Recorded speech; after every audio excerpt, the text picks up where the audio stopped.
Thank you so much, Mr. Chair. It's a pleasure to be here with you today. I appreciate the opportunity to testify on my bill, H.R. 6369, the Sun River Hydropower Authorization Act.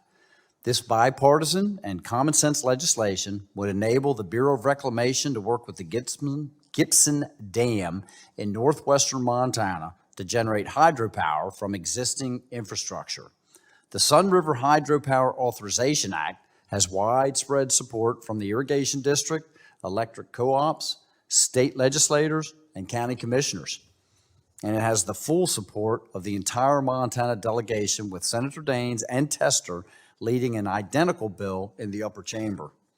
When it was initially designed and constructed in the 1920s, it included hydropower penstocks to facilitate future generation.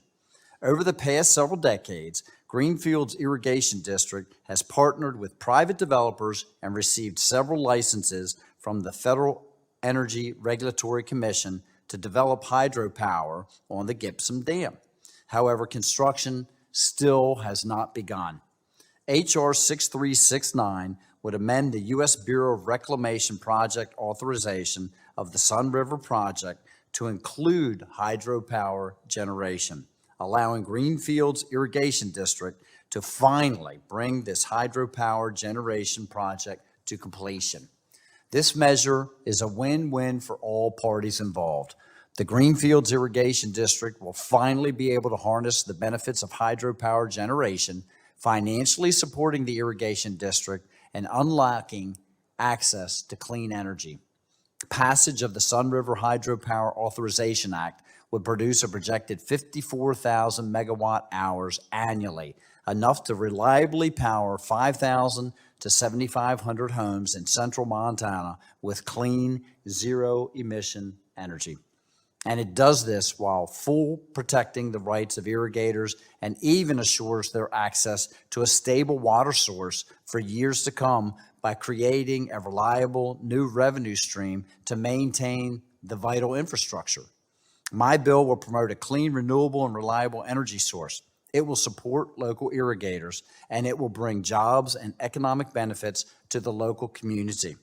I'll keep my testimony short since I know there's a lot to get to today, and I'm sure Mr. Earling will do an excellent job covering all the more intricate details of this project. But once again, emphasize the resounding support for this bill within the local community, within the state, and within our entire congressional delegation.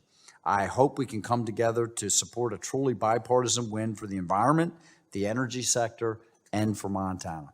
Thank you very much, Mr. Chair. Well, thank you so much for joining us tonight. I really do appreciate that, and to talk about this very important piece of legislation. As you know, the Sun River Hydropower Authorization Act would help bring Greenfield's Irrigation District a step closer to generating hydroelectric power at the Gibson Dam. I've received a ton of letters supporting this bill from state legislators, county commissioners, electric co-ops, and more. Can you expand, please, for us how this bill will benefit not just the irrigation district, but also the local community there? Right. Well, and thank you, Representative Rosendale, for your efforts on this this legislation. But you're correct. I mean, there are many entities that would benefit from this project. I think directly, obviously, the production of green energy is something that everybody would benefit from. In our state, we need to look at more sources, more diversification in a well-developed portfolio of energy production. The local jobs from this construction obviously would be tremendous over a short period of time, but then this would also create the opportunity for 2 more full-time positions to manage the hydroelectric project and the related infrastructure. It would benefit the Sun River Electric co-op as they would wheel the energy outside of the area to whoever buyer would ultimately be determined. But as you mentioned, I think Reclamation would benefit because the revenue that's generated would allow the district to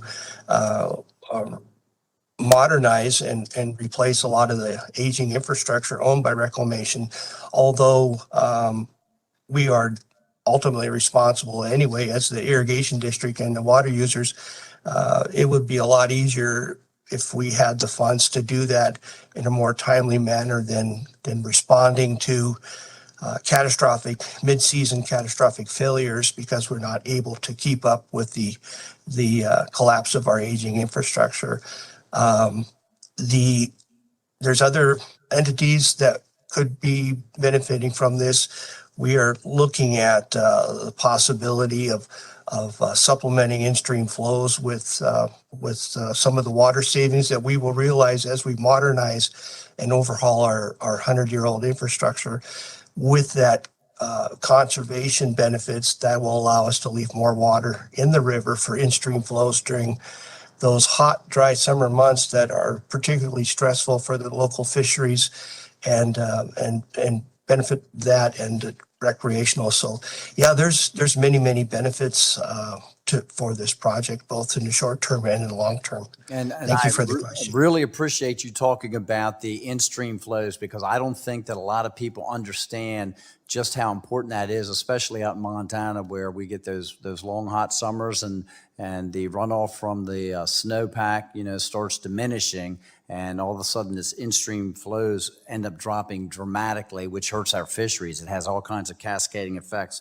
And I had that as my next question, as a matter of fact, because the facility was constructed in the 20s. Clearly, the delivery systems have improved dramatically. Do you anticipate any water savings from the additional conservation measures and the new delivery methods, such as just putting some of this delivery in enclosed pipe that the upgrades will provide? Yeah, yes, exactly. Our water right precludes us from irrigating more than our 83,000+ acres. So we only need so much water to do that. Unfortunately, our 100-year-old system was built for flood style irrigation, rotational flood head. And today, over 70% of our producers are using pump systems with wheel lines and pivots. And that's a drastically different delivery system that our system was not designed for. And as we modernize our district to accommodate the way the water is being utilized today, that will result in a water savings. And since we can't irrigate more ground, that extra water, which we technically wouldn't need, would stay in the reservoir and then supplement, as I mentioned, those summer flows, which are very critical. Have you done any kind of rough calculation on how much water savings that is, Erling? No, I haven't. But we are working on an infrastructure overhaul management plan that will do just that, actually, and give us a little more, I guess, value when we're going after some of these grants that we're looking for. Excellent. Thank you so much, Mr. Chair. I yield back.